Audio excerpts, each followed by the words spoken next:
Hey everybody, it's Charlie from Swift Contractors Corner. It is December. Oh my gosh, it's December 7th, 2021, and we're coming up to the end of this year. Let's hope the next one's going to be better. Better is better and all that kind of stuff. And yeah, look at that. I see people logging in. I see you popping in there. I appreciate you guys.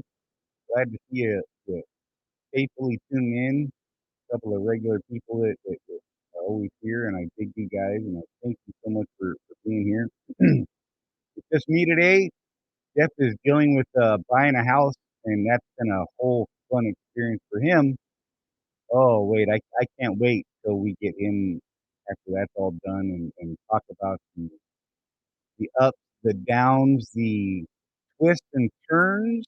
Oh my gosh, it's been a ride for that poor. Oh, oh, oh, oh, oh. Yeah, he's had a hell of a time getting this loan stuff sorted out, simply because he's an independent contractor, and as you all know, our tax records are looked at in different ways and that sort of thing. Robbie Mead, good to see you, buddy. Oh, there's a Facebook user.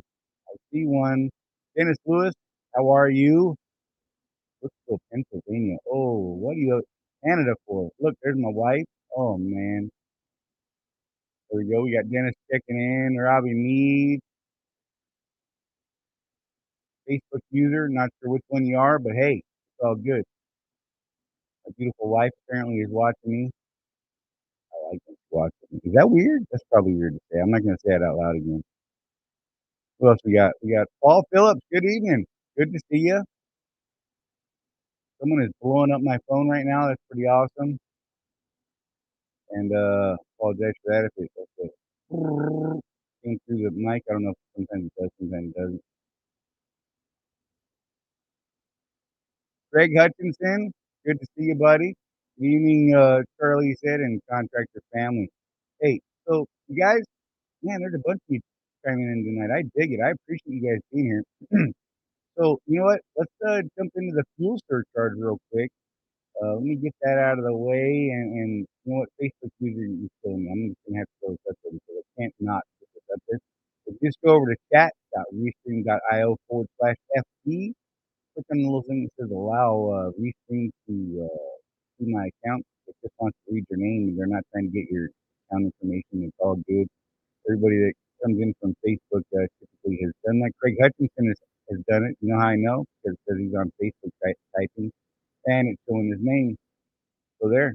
It's not a big deal. But hey, if you want us to know who you are, otherwise, hey, do me a favor, Facebook user, let me know who you are. So we all know who we're talking to. Anyhow, here we go. We're going to jump into this fuel surcharge thing, and let's see what it looks like. So this week, it made me sad, not gonna lie. There's too many minuses on this board. So the national average went down almost 5 cents, 0.046. It's down to $3 and 0.674 cents. Last week we were at 3.72. Yeah. The West Coast went down. That's down about 3.5 cents as well. And that's down to $4 or 4.416. That brings our fuel surcharge is going to drop for the week. It's down to 0.394. It's a change. It's only a change of 0.009, but that's only almost one whole penny. The West Coast fuel surcharge is 11 cents. That's kind of an interesting thing here. So if you look at the West Coast versus U.S. average, the difference between the West Coast, the PAD 5, and the national average is 0.742 cents.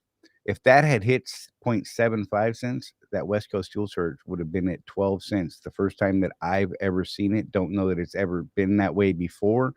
That would have been a new record right now. The 11 is the record that I know of. But anyhow, you guys get out there and make that money. I hope you guys are being profitable and just killing it out there, and yeah. Matt Wright checking in. I see you, buddy. Oh, Facebook user is Chris. That's what he just said. What's up, Chris? Good to see you. All right. So we got a couple of different things, but I had some questions that I thought maybe someone out there might know an answer to. So let me hop over to that real quick. Let me kill this screen and let's do that real fast.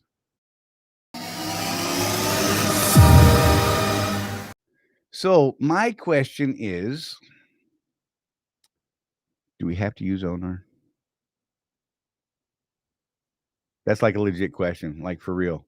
Because I not feeling real warm and fuzzy, not necessarily opposed to it, but if you look at our contract, it says that we can use a different system provided it's compliant and compatible. Compatible seems to be an issue. And I'm trying to get an answer. I have emails into Brett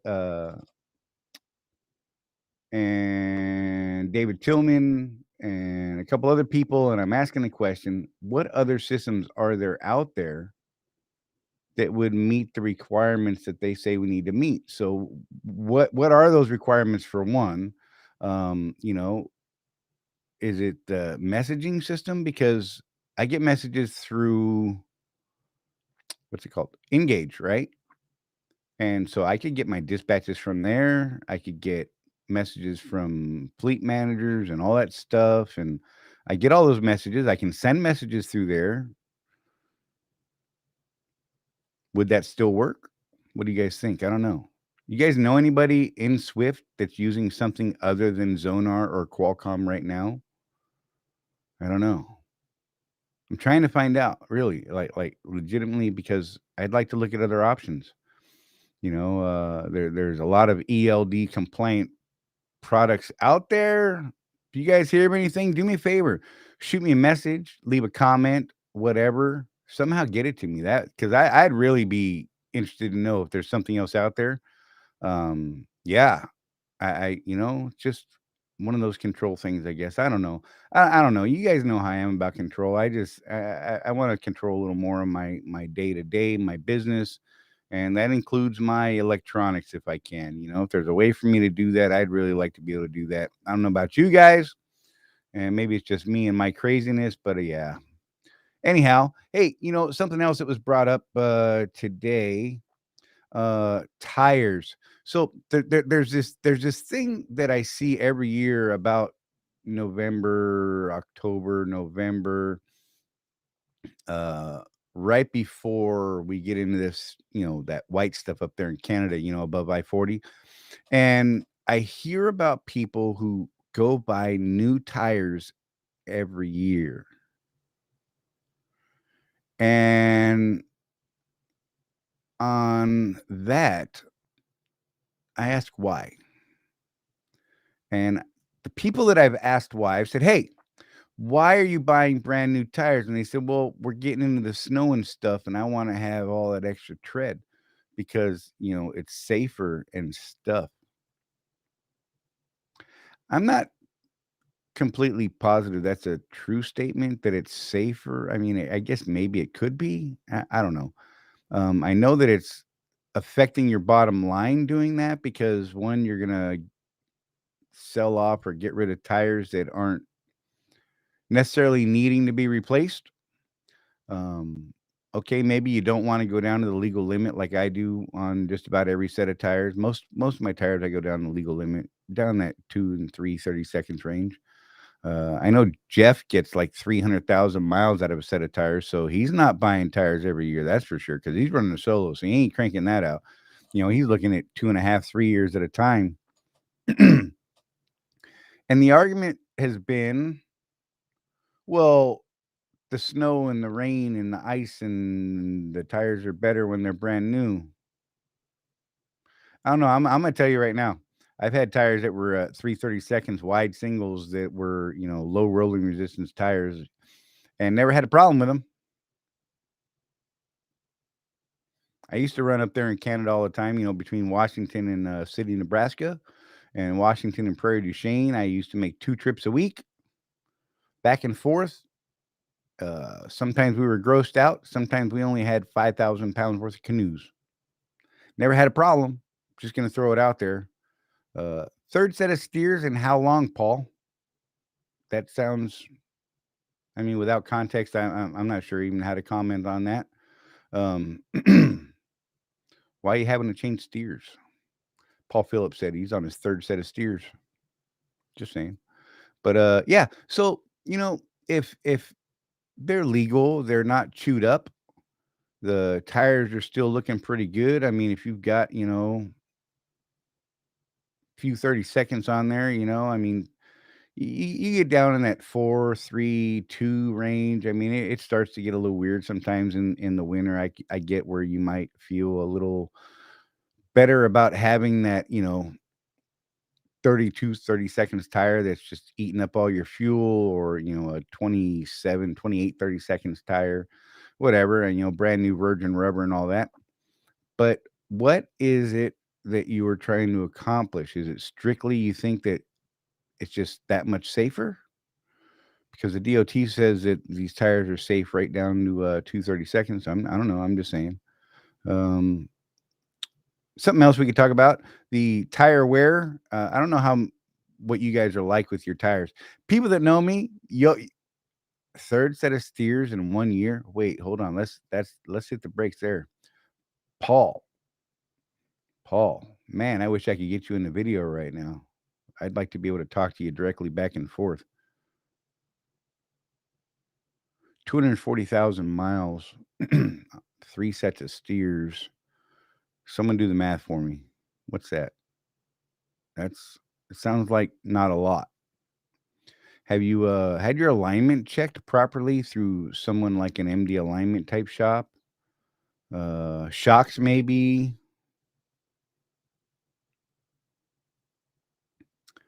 Yeah, like Sean Conyer said, alignment is typically a thing. Dennis to chime in. I just put new tires on yesterday. 3 of my tires were under 5/30. They were on my truck since August of 19. Steers are still new.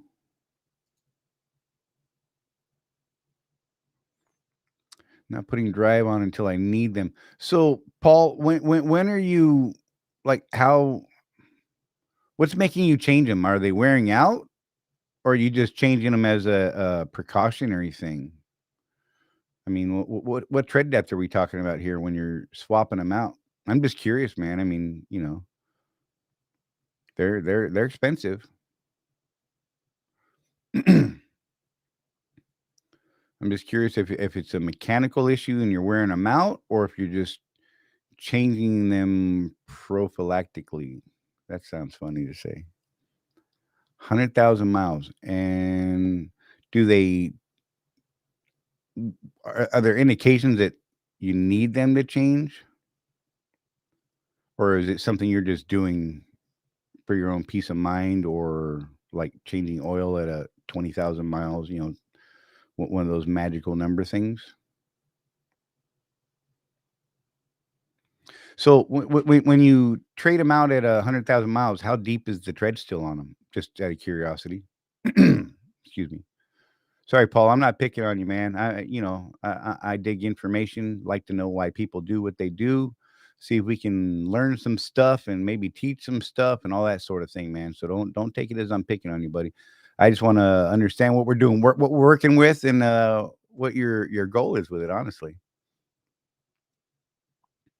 seems like an expensive thing every 100,000 miles, but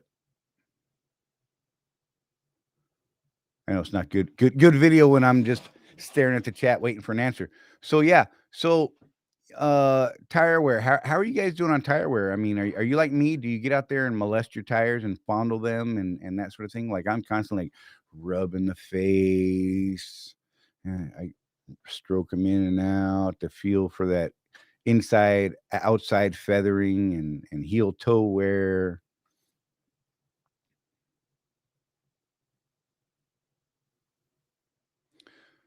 Mike says he's got 110,000 on his steers. They're still at 7/30. Checks the tire and rotates them. You think it's the alignment? So what you're saying, Paul, is they are wearing out? Is there something weird happening? Is the shoulder on the outside or inside wearing? Are you getting like streaks through the face of the tire, like down one tread rib or something like that? I should do it that way. One tread rib like that, or something like that. Because those are all different.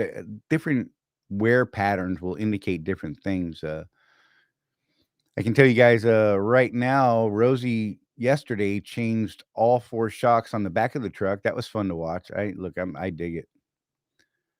It's shaking the steer wheels. So that I'm gonna guess that's probably alignment. Yeah, that's insane, man. I don't get that, but I do pretty good.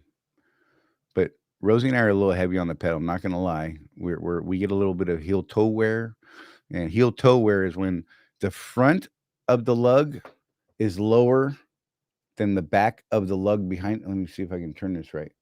So it'll look like that, right? Kind of at an angle. Anyhow, so yeah, and so I get that weird wear pattern. I've always gotten that pattern. It's because sometimes I think I'm a race car driver and I'm dragging off the at the green light. Other than that, I get pretty flat wear all the way across unless there's a problem. Shaking in the front end is most likely your alignment. I would recommend, Paul, that you seriously look up a shop that specializes in the MD alignment type of alignment. Don't take I look, you do what you want to do. I'm going to tell you that MD alignment does simple stuff.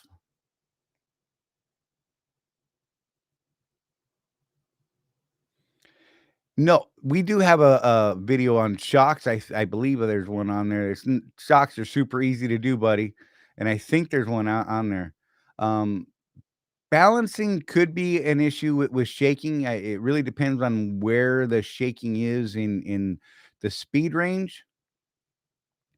Um, Typically, look, we can fix the balance problem right away. So here's my recommendation for balancing. I use what's called counteract balance beads. I get nothing from them. I'm going to throw that out there right now. I get nothing from anyone that I talk about their products. Um, the balance beads are great. They're little tiny glass beads that go inside the tire. Instead of having lead weights or centromatics are better than nothing. Definitely better than having lead weights hammered and mounted onto your rims. Centromatics will what they do is they end up balancing around this way, the wheel end itself. So just the whole wheel end, and it balances that. What counteract balance beads do, because they're inside the tire, what they do is they will balance the circumference, and they will also spread out across the face. So if there's high and low spots or heavy and lighter spots in the tire across the face, they'll settle in those spots to balance that tire out so that it's completely balanced all the way around. And they spread out all over the tire. We've actually seen balance beads in the past take care of remove cupping from wide single tires, which used to be a huge problem in the past. And the cupping was, from different air pressures and things like that, and not balanced properly. And because that tread pattern, or that, oh, I always forget, because that tread is so much wider than a standard set of duals, it's harder to balance that tire itself.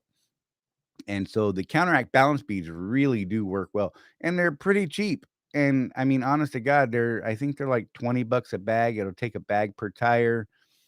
And yeah, I mean, I just, when I replace tires, I just throw a new bag in there and start over fresh.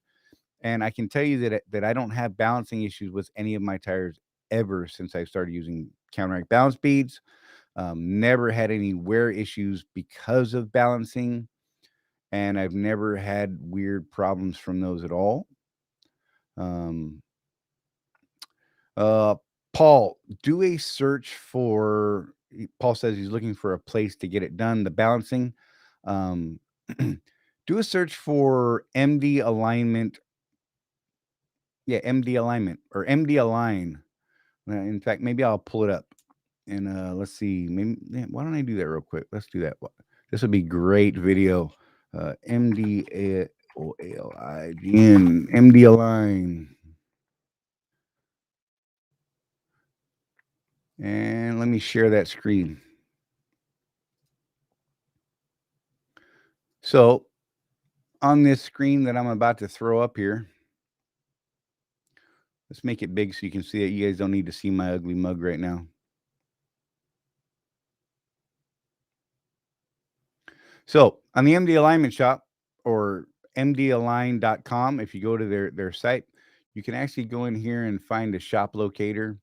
Click on where you want to go. Down here in Florida, there's a place that I go to, which is actually Modeling International. Nope, it's not that one in Daytona. There's one in Ocala. That's the one I go to right there, and they do a fine job.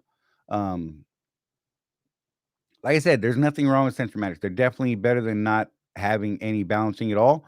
Look into the using the balance beads. I don't think they're going to hurt anything. I think you can use them in conjunction with Centromatics, and you'll actually get more benefit out of that completely. Because, like I said, those beads will spread out across the face of the tire, and it balances the entire tire, not just the wheel assembly end, which is what Centromatics do. But yeah, so you can just go to their website here, mdalign.com, click on a shop locator, and find a shop near you. These guys are usually pretty busy. They're usually pretty backed up, and I would highly recommend them. Like seriously, they are. I I can't say enough about these guys. The folks that use it, that provide the service, are really knowledgeable. They go back to some real basics of alignment. They measure distances. They measure the cant of the tire, the toe in, toe out, all that stuff. Yep. If you're in Ocala right now, they're right down the street from you, right down there past the airport. Oh, see, someone with beads. I like it. Not sure which Facebook user's which. I got two Facebook users in here. One says, I'm in Ocala right now. The one says, I like my beads. Hey, I love my beads. I'm just going to say it out loud. I don't even mind. I'm comfortable with that. And balancing those tires is a huge thing. The alignment is huge. Seriously. Before you buy your next set of tires, go to an MD alignment shop. Let them see the tires. It's actually going to help them diagnose any alignment issues in your truck by being able to see the tires. They want to see how your tires are wearing because it gives them indications, whether it's shoulder wear, inside, outside, alternating treads, scalloping, cupping. All these things tell them and give them hints on what to check for, whether it's bad components in your suspension, your front end, your rear end, shocks, simple alignment. I mean, and the MD alignment guys are great because they're not going to align your truck if there's something wrong with it. If there are parts that need to be replaced, they're going to tell you, hey, you need to replace a tie rod end. And then they'll align your truck once that's been done. They won't align it until that's been done.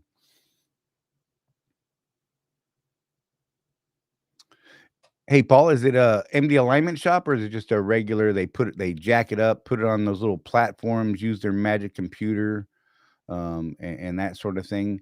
I look, I can talk to you about the science behind that. MD alignment in the as driven state when they check alignment versus jacking up an individual wheel position changes the orientation of that tire.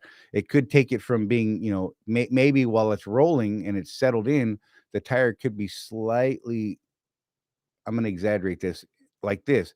When they jack it up and they take it off, the pressure off it, and they set it back on that platform, that tire may look straight. As soon as they take it off the jack and put it back on the ground, it's going to look straight. And as you drive down the road, it's going to fall back into its cant.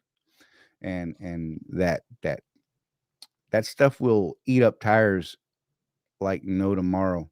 So definitely look into the MD alignment stuff. I've been using MD alignment shops for, good Lord. Well, heck, since before I even got this Freightliner. I mean, it was with my very first lease truck back in, what is it, 09 or 2010. I stumbled across one guy that was doing it in Oregon at the time. I had some kingpin issues on a new truck, which was crazy. But anyhow, and we got to talking, and he's an MD alignment guy. So wow, it worked out perfect because he had to do kingpins in the alignment. And I'll tell you what, I've never had a better alignment than a person that does MD alignment. I mean, honest to God, like it's the best alignment around, and it's the most simple job. They go back to basics. Look, all the fancy computer stuff, and they say, oh well, I need a, you this OEMs, the original equipment manufacturers, state that the alignment can be plus or minus in, out, in, whatever.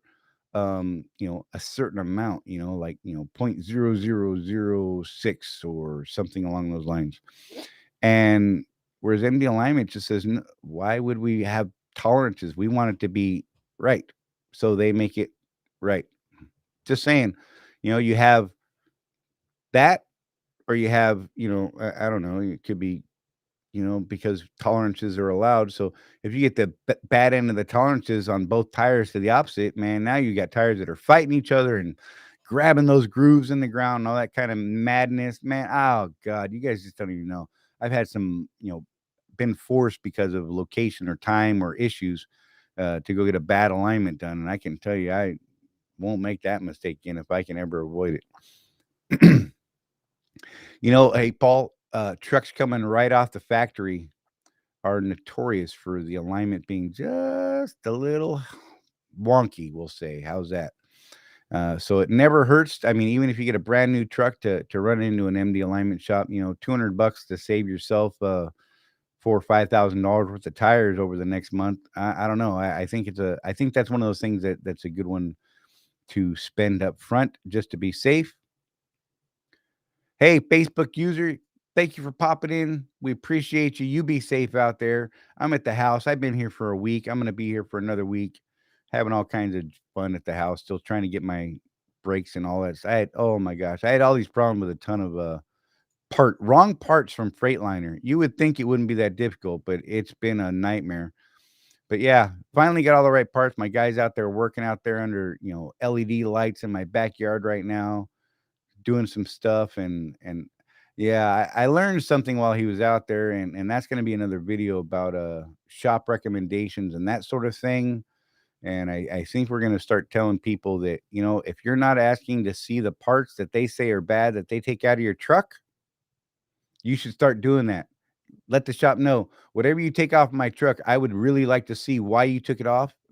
I want to see the old parts before you destroy them or dispose of them or whatever. We'll get more into that a little bit more later on. Swift told me you can only get 90 to 120,000 miles out of a set of steers. I believe that is not true. Oh, that threw me off.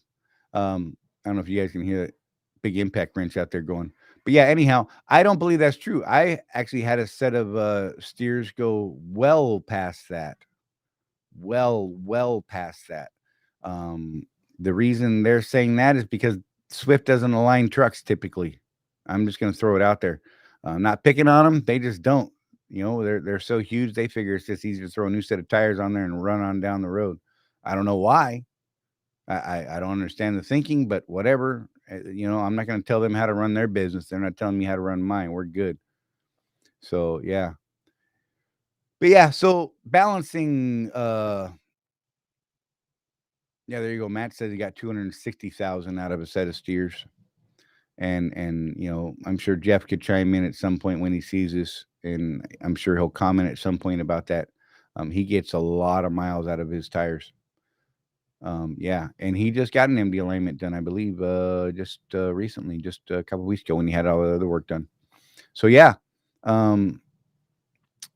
so changing tires just because the weather's changing. I'm going to throw this out there and just say it. I think it's crazy. If your tires are legal, I mean, if you're really that worried about, a tire being at 730 seconds and not providing enough traction, there's that's plenty. I believe that's plenty. I'm not going to tell you how to do it. I'm just going to say that I believe that you are wasting money for no reason. And we are here to try and help guys make and save more money. So it would be neglectful or something like that if I didn't say it that way, because that is what I believe. Um,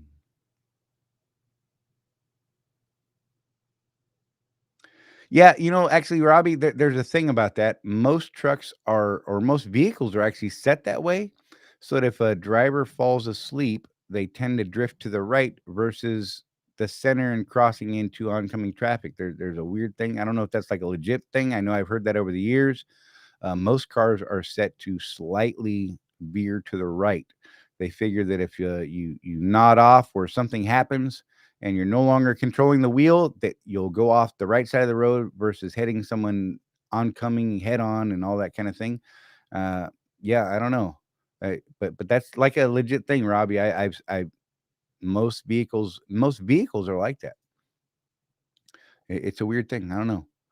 Of course, you had these self-steering cars when you fancy and all that kind of thing now that drive straight. But I think if you disabled all that stuff, a lot of cars would actually slowly drift to the right. They'll also follow the crown of the road a lot of times, and the roads are actually uh, arched cupped so that they tend to drain off to the right. And because of that crowning, right, right. See, there you go. Mike's chiming in. Maybe the crown of the roadway and for drainage, exactly. That crowning will actually pull the vehicle to the right a little bit as well. So that could be it. I don't know. I don't know. What do you guys think? Am I out of my mind here? Could be. Look, it wouldn't be the first time I've heard that. But yeah. So there was something else I want to talk about, and I can't think what it is. I apologize for that. I have no updates on the load board right now. Brett's in training, doing some sort of crazy stuff. Who knows what he's doing? He's been in training for the last couple of days, so I haven't been able to get a hold of him.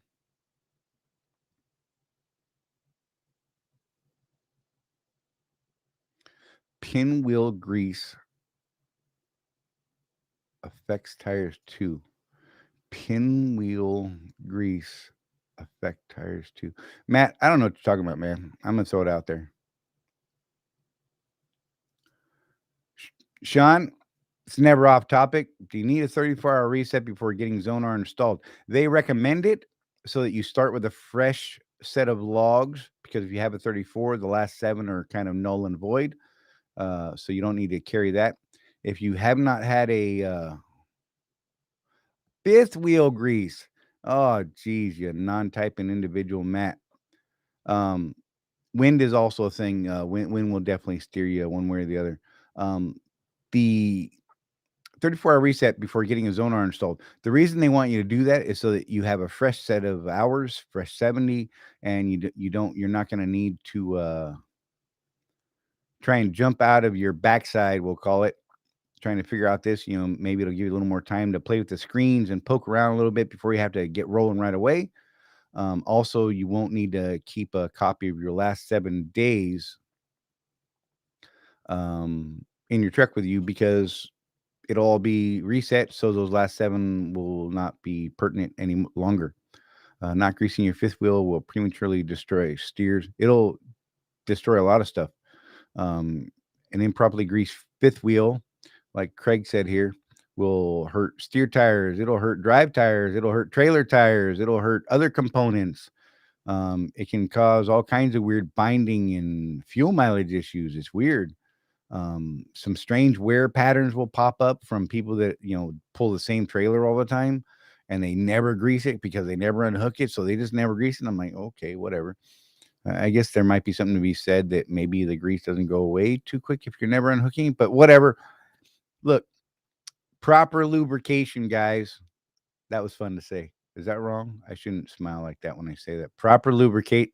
Look, I just say it and it makes me smile. Look, proper lubricate. See, I can't do it. Okay, forget it. So making sure your truck is lubed properly. Again, it's really important. Let's just be serious. So, if you guys can get out there and get under your truck once a week, that would be ideal. Keep a grease gun, a set of coveralls, and maybe a creeper. Get in there and hit all those zerk points. And I know, right, Mike? I can't help it. Look, yeah, Mike called me a dirty old truck driver. But yeah. So hitting all those zerks and those grease fittings on your truck. Here's a side effect of that. If you're actually doing that on your own and you're out there rolling around and climbing around underneath your truck, you'll actually start seeing other things that are changing over time, such as wearing tie rod ends, or the urethane bushings, or boots, or brakes even, and different lines hanging differently, or loose bolts. You will start to notice things that are changing from what you normally see from week to week. If you can't do it every week, how about every other week? Once a month? Please tell me you're not waiting 50,000 miles, you guys. Please tell me you're not waiting 50,000 miles when you get the B service and the oil change done to lube your truck. I fear you're damaging and wearing components prematurely if you are. And that's a long time between those visual inspections of things that are super important, like steering arms and tie rods and urethane bushings and the grease boots and all those things. So please, please, I'm not going to bust you out. Well, I might. I'm just a little bit. I might bust you out a little bit. But please, please, please, look, at least go in there once a month and get that truck greased, man.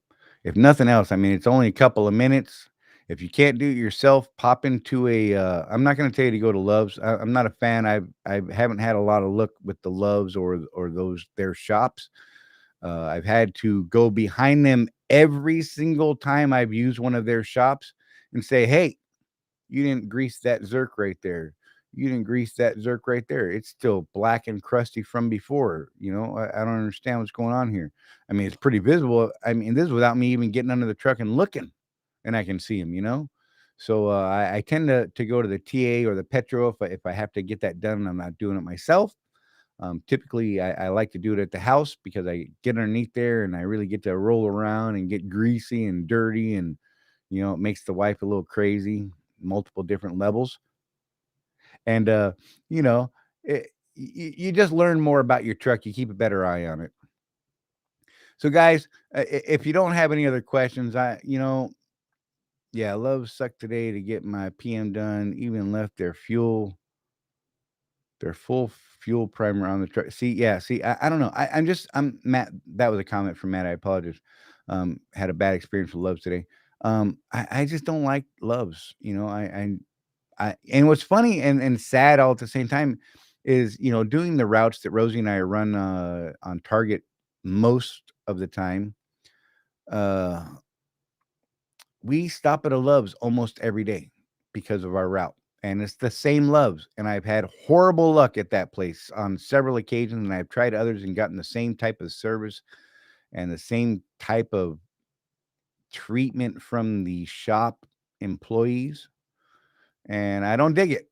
I'm paying you a lot of money. I expect to not have to go behind you and point out everything you missed or did wrong or have to question everything you did because I'm not comfortable with the service level you're providing. Yeah, exactly. Craig Hudson said you can get a good battery powered grease gun from Lowe's or Home Depot. Exactly. Your local parts store may even have some. DeWalt makes a nice one. That's what I have is a DeWalt, and I love that thing. Get in there, jigga jigga jigga. Jigga jigga jigga jigga jigga jigga jigga jigga jigga. Oh man, it just knocks out grease and everything so quick, and it gets it done, and man, keeps all those stuff moving in the way that it's supposed to move. Well, we've been at this a little over 38 minutes, guys. If you got any questions, throw them up there. Otherwise, we're going to wrap this up in just a couple of minutes. I want to make sure everybody's out there being safe, taking care of each other, looking after each other. It's really important. Um, oh, yeah, there was something else.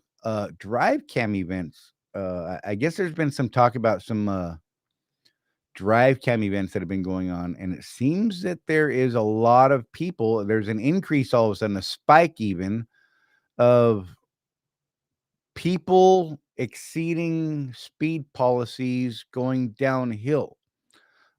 Some might say that technically you're no longer in control of your truck at that point because if your truck is going faster than you can actually make it go on flat ground, some may argue that you are now exceeding your truck's set parameters, and that would be considered unsafe. Not to mention the fact that Swift, it's we are contractually bound to keep our truck either electronically or manually governed to certain speeds. If you have one of their smart drive cameras, that governed speed is the speed is 72.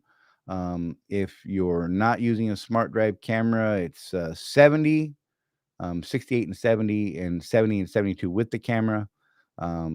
If you're exceeding those speeds, particularly if you're exceeding them by a lot, and you get in trouble for it, remember, if it's too much and considered a flagrant violation of speed policy, that is a contract terminator. You are subject to contract termination over rolling down a hill going faster just because you could. Again, some may argue that you are no longer in control of your truck in doing so because it's not a speed you normally would have been able to achieve if not for gravity and geography, terrain. Yeah, terrain. That's a good one. Anyhow, you guys be careful out there this week.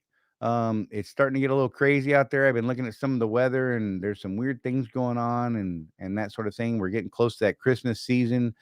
The increase in inebriated, intoxicated, flat out, batshit drunk, crazy people. I'm gonna say it.